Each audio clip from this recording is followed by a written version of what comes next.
to Rising Suns Academy.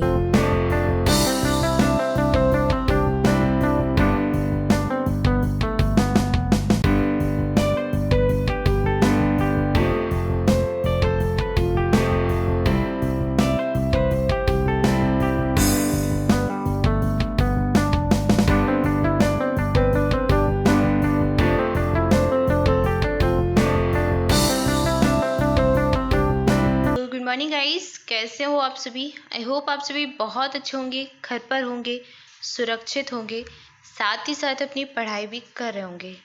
दोस्तों, आप सभी को अपने घर पर रहना है। अगर कोई अति आवश्यक कार्य ना हो तब तक घर से बाहर नहीं निकलना है, ठीक है। और हाँ, अपनी पढ़ाई करते रहना है। आज है 9 मई 2021 और हम देखेंगे 9 मई का करंट अफेयर, सारे क्वेश्चंस कवर करेंगे। आज 9 मई तो है ही और हम करंट अफेयर भी पढ़ेंगे, पर आज एक और स्पेशल डे है और वो है मदर्स डे। आज हम सेलिब्रेट कर रहे हैं मदर्स डे। वैसे तो दुनिया के क्या मतलब जो वर्ष के 365 दिन होते हैं वो भी माँ के लिए अगर डेडिकेट किए जाएँ, आपकी मदर के लिए डेडिकेट किए जाएँ तो वो कम है। क्योंकि हमारी जो माँ होती है वो हमारे लिए बहुत कुछ करती है, हर एक दिन हमारे लिए इतना कुछ करती है, तो हर दिन उनके लिए समर्पित हो वो भी कम है। लेकिन फिर भी वर्ष में एक दिन ऐसा है जब हम मदर्स डे सेलिब्रेट करते हैं, तो उस दिन हमें अपनी माँ को, अपनी जो भी मदर है, आपकी जो भी माँ है, तो उनके लिए बहुत कुछ करना चाहिए, उनको स्पेशल फील कराना चाहिए, उनका आशीर्वाद लेना चाहिए। तो सभी प्रयास करें अपने स्तर पर, छोटी छोटी खुशियाँ दें माँ को, हमेशा उनकी रिस्पेक्ट करें, उनसे बहुत सारा प्यार तो सभी करते ही है, पर आज के दिन, स्पेशली आज के दिन अपनी माँ को बहुत खुश करने का प्रयास करें। So happy mother's day. और चलिए आज देखते हैं करंट अफेयर 9 मई 2021 का। देखते हैं पहला प्रश्न। पहला प्रश्न है, विश्व रेड क्रॉस दिवस, वर्ल्ड रेड क्रॉस डे कब मनाया जाता है। ऑप्शन ए है 1 मई, ऑप्शन बी है 6 मई, ऑप्शन सी है 7 मई और ऑप्शन डी है 8 मई। इस प्रश्न का राइट आंसर हो जाएगा ऑप्शन डी 8 मई। 8 मई को मनाते हैं विश्व रेड क्रॉस दिवस, वर्ल्ड रेड क्रॉस डे। अच्छा, ये है क्या। वर्ल्ड रेड क्रॉस दिवस मनाया जाता है, एक रेड क्रॉस नाम की संस्था है, एक राष्ट्रीय और अंतर्राष्ट्रीय एजेंसी है रेड क्रॉस नाम की, जिसका साइन होता है ऐसा, प्लस का साइन होता है रेड कलर का। तो ये एजेंसी है जिसकी स्थापना हुई थी, कब हुई थी स्थापना, 1828 में, 1828 में। एक ड्यूनॉट थे, जॉन हेनरी ड्यूनॉट, उनके द्वारा इसकी स्थापना हुई थी, इस एजेंसी की स्थापना हुई थी। और जो ये एजेंसी, इसका उद्देश्य है जो रोगी होते हैं, जो घायल होते हैं और जो युद्धकालीन बंदी होते हैं, उनकी देखरेख करना। तो एक तरीके से ये हेल्थ से संबंधित है, रोगियों की, घायलों की और जो भी बंदी हैं उन सभी की देखरेख करती है। जैसे कभी भी किसी जगह पर युद्ध हो जाता है, युद्ध छिड़ जाता है, तो वहाँ पर ये संस्था, ये एजेंसी के लोग जाकर उनकी सेवा करते हैं, उनकी देखरेख करते हैं। तो ये संस्था उसी से संबंधित है। विश्व रेड क्रॉस दिवस उसी की याद में मनाया जाता है, क्योंकि 8 मई को जो हेनरी ड्यूनॉट थे उनका जन्म दिवस होता है, तो उसी की याद में 8 मई को विश्व रेड क्रॉस दिवस मनाते हैं। और पहली बार ये दिवस कब मनाया गया था, सबसे पहली बार ये दिवस मनाया था हमने 1948 में। कब मनाया था, 1948 में। 8 मई 1948 से ये दिवस हर वर्ष मना रहे हैं और सबसे पहली बार 1948 में मनाया था। अच्छा, इसकी थीम इंपॉर्टेंट हो जाती है, वर्ष 2021 के लिए थीम है, सभी बच्चे नोट कर लें, कॉपी पेन लेकर बैठा करें, नोट कर लें, इंपॉर्टेंट थीम है। थीम क्या हो जाएगी इस वर्ष की, अनस्टॉपेबल। क्या है, अनस्टॉपेबल, अनस्टॉपेबल इस वर्ष की थीम हो जाएगी 2021 की। किसकी, वर्ल्ड रेड क्रॉस डे, विश्व रेड क्रॉस दिवस की थीम है अनस्टॉपेबल। नोट कर लीजिए, इंपॉर्टेंट है। तो 8 मई को मनाते हैं, इस प्रश्न का राइट आंसर ऑप्शन डी 8 मई। देखते हैं अगला प्रश्न। अगला प्रश्न भी दिवस से संबंधित है। विश्व थैलेसीमिया दिवस कब मनाया जाता है।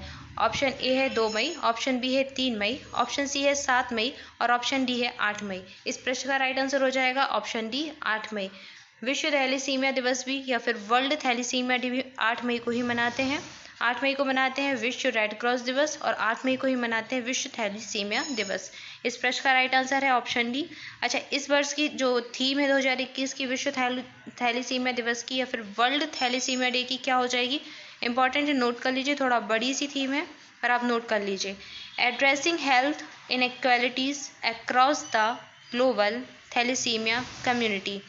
कुछ कुछ वर्ड्स याद रख लीजिए, जैसे कि thalassaemia community, addressing health inequality, तो आपसे ये बन जाएगी। ऑप्शन में देख कर आप राइट टिक कर दोगे तो ध्यान से सुन भी लो तो भी आपसे बन जाएगी। क्या हो जाएगी theme? Addressing health inequalities across the global thalassaemia community. तो ये इस वर्ड्स की थीम हो जाएगी, नोट कर लीजिए। इस प्रश्न का राइट आंसर है ऑप्शन डी, 8 मई। आइए देखते हैं अगला प्रश्न। नेक्स्ट हो जाएगा, निम्न में से किस देश ने कोरोना की सिंगल डोज वैक्सीन बनाने में कामयाबी हासिल कर ली है? ऑप्शन ए है नेपाल, ऑप्शन बी है पाकिस्तान, ऑप्शन सी है रूस और ऑप्शन डी है भारत। आइए देखते हैं इसका आंसर। इस प्रश्न का राइट आंसर हो जाएगा ऑप्शन सी, रूस। रूस ऐसा देश बन गया है जिसने कोरोना की सिंगल डोज वैक्सीन बनाने में कामयाबी हासिल कर ली है और इस वैक्सीन का नाम है, क्या है? Sputnik light. स्पुतनिक लाइट इस वैक्सीन का नाम हो जाएगा, इंपॉर्टेंट है। स्पुतनिक फैमिली की ही वैक्सीन है। अच्छा, सभी जानते हैं कि मानव के लिए, मनुष्य के लिए जो कोरोना की वैक्सीन आई थी सबसे पहली, वो भी रूस ने ही ईजाद की थी। उसका नाम क्या था? उसका नाम था स्पुतनिक 5 और ये वैक्सीन भारत के द्वारा भी यूज़ की जा रही है। भारत में इस वैक्सीन को मंजूरी मिल गई है। आपातकालीन स्थितियों में भारत रूस की इस वैक्सीन का यूज़ करेगा। तो रूस की जो ये वैक्सीन है, यूरोप और अमेरिका को छोड़कर विश्व के 60 देश इसका इस्तेमाल कर रहे हैं। स्पुतनिक फैमिली की जो वैक्सीन है, तो विश्व के 60 कंट्रीज़ हैं जो इसका इस्तेमाल कर रही हैं और अभी इसने सिंगल डोज वैक्सीन बनाने में कामयाबी हासिल कर ली है। अच्छा, आप लोग जानते हैं कि कोरोना की वैक्सीन लग रही है, भारत में भी लग रही है, तो इसके कैसे 2 डोज लगते हैं। एक डोज पहले लगता है और फिर एक डोज 30 या 45 दिन के बाद लगता है। अगर आपने कोवैक्सीन लगवाई है जो कि भारत बायोटेक ने बनाई थी, तो वो 30 दिन बाद दूसरा डोज लगता है उसका। अगर आपने कोविशील्ड लगवाई है जो कि सीरम इंस्टीट्यूट ने बनाई थी, तो उसका दूसरा डोज 45 दिन के बाद लगता है। तो ये भी इम्पॉर्टेंट है। तो 2 डोज लगते हैं अभी, एक 30 या 45 दिन बाद लगवाना पड़ता है। तो अभी रूस ने कोरोना की सिंगल डोज वैक्सीन ईजाद कर ली है। नाम क्या है? Sputnik light. अच्छा, ये 79% तक कारगर है, 79% तक ये कारगर हो जाएगी। ऑप्शन सी इस प्रश्न का राइट आंसर हो जाएगा, रूस। अच्छा, रूस ने ही जानवरों के लिए भी पहली वैक्सीन बनाई है, तो ये भी याद रखिए कि जानवरों के लिए पहली वैक्सीन बनाने वाली कंट्री कौन है? रूस है। और मनुष्य के लिए भी पहली वैक्सीन बनाने वाली कंट्री कौन थी? रूस थी। ठीक है, ऑप्शन सी इसका राइट आंसर हो जाएगा। देखते हैं अगला प्रश्न। नेक्स्ट हो जाएगा, हाल ही में किस राज्य सरकार ने 10 से 24 मई तक संपूर्ण लॉकडाउन लगाने की घोषणा की है? ऑप्शन ए है राजस्थान, ऑप्शन बी है पंजाब, ऑप्शन सी है तमिलनाडु और ऑप्शन डी है कर्नाटक। इस प्रश्न का राइट आंसर हो जाएगा ऑप्शन ए, राजस्थान। राजस्थान यानी कि अशोक गहलोत की जो सरकार है, उसने 10 मई से 24 मई तक संपूर्ण लॉकडाउन लगा दिया है। 31 मई तक कोई भी वैवाहिक कार्य नहीं किया जाएगा, शादियां, सब कार्यक्रम जो भी होते हैं उन सब पर रोक लगा दी है। और 10 मई सुबह 5 बजे से 24 मई सुबह 5 बजे तक यहाँ पर पूर्णतः लॉकडाउन लग गया है। तो अगर आप राजस्थान से हैं, राजस्थान राज्य से बिलोंग करते हैं, तो सभी घर पर रहें, बिल्कुल भी बाहर ना निकलें। ठीक है, राजस्थान, ऑप्शन ए इसका राइट आंसर हो जाएगा। देखते हैं अगला प्रश्न। नेक्स्ट है, तमिलनाडु के नए मुख्यमंत्री के रूप में निम्न में से कौन ने शपथ ली है या किसने शपथ ली है? ऑप्शन ए है के पलानीस्वामी, ऑप्शन बी है एम के स्टालिन, ऑप्शन सी है बनवारी लाल पुरोहित और ऑप्शन डी है सरदार उज्जवल सिंह। इस प्रश्न का राइट आंसर हो जाएगा ऑप्शन बी, एम के स्टालिन। एम के स्टालिन बन गए हैं तमिलनाडु के नए मुख्यमंत्री। अच्छा, सभी जानते हैं अभी भारत के कुछ राज्यों में चुनाव हुए, कहाँ कहाँ पर हुए? तमिलनाडु में हुए और नीचे कहाँ पर हुए? केरल में हुए, पश्चिम बंगाल में हुए और असम में हुए। तो इन सभी राज्यों में चुनाव हुए हैं और इन सभी राज्यों में बारी बारी से जो मुख्यमंत्री हैं वो शपथ ले रहे हैं। अच्छा, मुख्यमंत्री की शपथ दिलवाता कौन है? मुख्यमंत्री को शपथ दिलवाता है राज्य का राज्यपाल। तो इनका नाम भी इम्पोर्टेंट हो जाता है। तो एम स्टालिन बन गए हैं तमिलनाडु के मुख्यमंत्री और इनको शपथ दिलवाई है किसने? बनवारी लाल पुरोहित ने। बनवारी लाल पुरोहित यहाँ के क्या हैं? राज्यपाल हैं। इनका नाम इंपॉर्टेंट है, याद कर लीजिए। इन्होंने इन्हें शपथ दिलवाई एम स्टालिन को। इनकी पार्टी का नाम याद कर लीजिए, डीएमके, द्रविड़ मुनेत्र कड़गम। तो इस पार्टी से बिलोंग करते हैं एम स्टालिन, एम के स्टालिन। इस प्रश्न का राइट आंसर हो जाएगा ऑप्शन बी, एम के स्टालिन, तमिलनाडु के नए मुख्यमंत्री। अच्छा, पश्चिम बंगाल की मुख्यमंत्री कौन बनी है? ममता बनर्जी। कौन बनी है? ममता बनर्जी। इनका नाम भी याद रखना है। आइए देखते हैं अगला प्रश्न। नेक्स्ट है, निम्न में से किस देश ने 12 से 15 तक के जो 12 से 15 वर्ष आयु के बच्चे हैं उनके लिए फाइजर वैक्सीन को मंजूरी दे दी है। ऑप्शन ए है चीन, ऑप्शन बी है कनाडा, ऑप्शन सी है रूस और ऑप्शन डी है जापान। आइए देखते हैं इसका आंसर। इसका आंसर हो जाएगा ऑप्शन बी कनाडा। कनाडा जो राज्य है उसने 12 से 15 साल तक के बच्चों के लिए फाइजर की जो वैक्सीन है उसको मंजूरी दे दी है।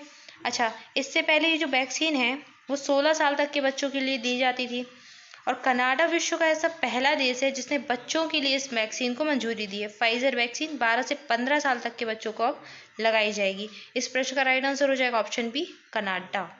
आइए देखते हैं अगला प्रश्न। नेक्स्ट हो जाएगा, किस राज्य सरकार ने हाल ही में कोरोना रोगियों के लिए आयुर्वेदिक टेलीमेडिसिन जो सुविधा है वो शुरू की है। ऑप्शन ए है पंजाब, ऑप्शन बी है केरल, ऑप्शन सी है कर्नाटक और ऑप्शन डी है हरियाणा। इस प्रश्न का राइट आंसर हो जाएगा ऑप्शन डी हरियाणा। हरियाणा राज्य ने कोरोना रोगियों के लिए आयुर्वेदिक टेलीमेडिसिन सुविधा शुरू की है और इसके तहत क्या होगा। अच्छा, आयुर्वेदिक टेलीमेडिसिन, आप इससे देखकर समझ गए हों कि आयुर्वेदिक से संबंधित है। और टेलीमेडिसिन क्या होता है, टेलीफोन के द्वारा मेडिसिन देना। टेली मतलब टेलीफोन और मेडिसिन मतलब दवाइयाँ, तो टेलीफोन पर दवाइयों के बारे में बताना टेलीमेडिसिन हो जाएगा। तो हरियाणा राज्य ने आयुर्वेदिक टेलीमेडिसिन सुविधा शुरू की है। यहाँ पर एक नंबर जारी किया गया है, यहाँ के जो स्वास्थ्य मंत्री हैं उनके द्वारा नंबर जारी किया गया है और उस नंबर पर आप कॉल कर कोरोना से संबंधित आयुर्वेदिक दवाइयों की जानकारी ले सकते हैं। तो अच्छा, ये नंबर क्या है, अगर आप हरियाणा राज्य से बिलोंग करते हैं तो नंबर लिख लीजिए 1075 1075 ही नंबर है और यहाँ के जो स्वास्थ्य मंत्री हैं अनिल विज के द्वारा इसको जारी किया गया है। 1075 ये नंबर है। इस नंबर पर अगर आप कॉल करोगे तो आपको आयुर्वेदिक मेडिसिन जो है उनके बारे में जानकारी मिल जाएगी। तो हरियाणा राज्य ने ये काम किया है। ऑप्शन डी इस प्रश्न का राइट आंसर हो जाएगा। देखते हैं अगला प्रश्न। नेक्स्ट है, विद्यार्थियों की स्किल डेवलपमेंट के लिए किस राज्य द्वारा औरो स्कॉलरशिप प्रोग्राम लॉन्च किया गया है। ऑप्शन ए है त्रिपुरा, ऑप्शन बी है असम, ऑप्शन सी है पश्चिम बंगाल और ऑप्शन डी है मिजोरम। इस प्रश्न का राइट आंसर देख लेते हैं। ऑप्शन ए हो जाएगा त्रिपुरा। त्रिपुरा राज्य में ये लॉन्च किया गया है। क्या है, और स्कॉलरशिप प्रोग्राम किससे संबंधित है, प्रश्न में ही दिया गया है स्किल डेवलपमेंट। स्किल डेवलपमेंट से संबंधित है, जो भी स्किल होती हैं आपके उनसे संबंधित है, उनको डेवलप करने के लिए ये प्रोग्राम चालू किया गया है और स्कॉलरशिप प्रोग्राम। इसके तहत क्या होगा, स्कॉलरशिप दी जाएगी स्किल डेवलपमेंट के लिए। ऑप्शन ए इसका राइट आंसर हो जाएगा त्रिपुरा। आइए देखते हैं अगला प्रश्न। नेक्स्ट है, भारतीय सशस्त्र बल के द्वारा एंटी कोविड-19 प्रयासों की सहायता के लिए कौन सी ऑपरेशन की शुरुआत की गई है। मोस्ट इम्पॉर्टेंट क्वेश्चन है, नोट कर लीजिए। मोस्ट इम्पॉर्टेंट क्वेश्चन है, भारतीय सशस्त्र बल ने शुरू किया है कोविड-19 के लिए कौन सा ऑपरेशन शुरू किया गया है। क्या ऑप्शन है, देखते हैं। कोविड हारेगा, को जीत, कोरोना विनाश या फिर मेडिफिट इंडिया। इस प्रश्न का राइट आंसर देख लेते हैं। इस प्रश्न का राइट आंसर हो जाएगा ऑप्शन बी को जीत। को जीत ऑपरेशन शुरू किया है किसने, भारतीय सशस्त्र बल ने। किसके लिए, कोविड-19 प्रयासों की सहायता के लिए। कोविड-19 के लिए शुरू किया गया है को जीत। को से क्या हो जाएगा कोविड और जी से क्या हो जाएगा जीतना, कोविड से जीतना है। तो ये ऑपरेशन याद रखना है किसका है, भारतीय सशस्त्र बल का। इंडियन जो सशस्त्र फोर्स होती हैं उनका ये ऑपरेशन है। अच्छा, इसके पहले एक ऑपरेशन शुरू किया था भारतीय नौसेना ने। ऑपरेशन का क्या नाम था, ऑपरेशन समुद्र सेतु। ऑपरेशन समुद्र सेतु ऑक्सीजन के लिए शुरू किया गया था, किसके द्वारा, भारतीय जो नेवी है, इंडियन जो नेवी है उसके द्वारा। तो ये भी याद रखिए, इंपॉर्टेंट है। ठीक है, तो ये ऑप्शन बी इसका राइट आंसर हो जाए कोविड जीत या फिर को जीत। आपको को जीत याद रखना है सिंपली।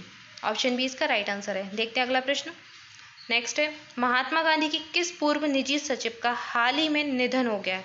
ऑप्शन ए है बी कल्याणम, ऑप्शन बी है राहुल सचदेवा, ऑप्शन सी है अनिल गांधी और ऑप्शन डी है कमल महाजन। इस प्रश्न का राइट आंसर हो जाएगा option A B Kalyanam. B कल्याणम महात्मा गांधी के पूर्व निजी सचिव थे और इनका हाल ही में भी निधन हो गया है। कल्याणम 1943 में महात्मा गांधी की निजी सचिव बनाए गए थे और 1948 में सभी जानते हैं महात्मा गांधी की मृत्यु हो गई। तो इनकी जो मृत्यु हुई थी उस समय ये इस पद पर थे, पूर्व इनके जो निजी सचिव थे इस पद पर थे और ये बंगाली, गुजराती, हिंदी, तमिल, अंग्रेजी आदि भाषाओं में कुशल थे। इतनी सारी भाषाओं का इनको ज्ञान था वी कल्याणम को। इनका जन्म हुआ था 1922 में कहाँ पर? शिमला में। और हाल ही में इनका निधन हो गया। B Kalyanam. ऑप्शन ए इस प्रश्न का राइट आंसर हो जाएगा। सो गाइज ये था आज का करंट अफेयर। हमने सारे क्वेश्चंस कवर कर लिए। आइए देख लेते हैं आज का प्रश्न। आपके लिए प्रश्न है, पर्वत धारा योजना किस राज्य में शुरू की गई? ऑप्शन ए है उड़ीसा, ऑप्शन बी है पंजाब, ऑप्शन सी है हिमाचल प्रदेश और ऑप्शन डी है तमिलनाडु।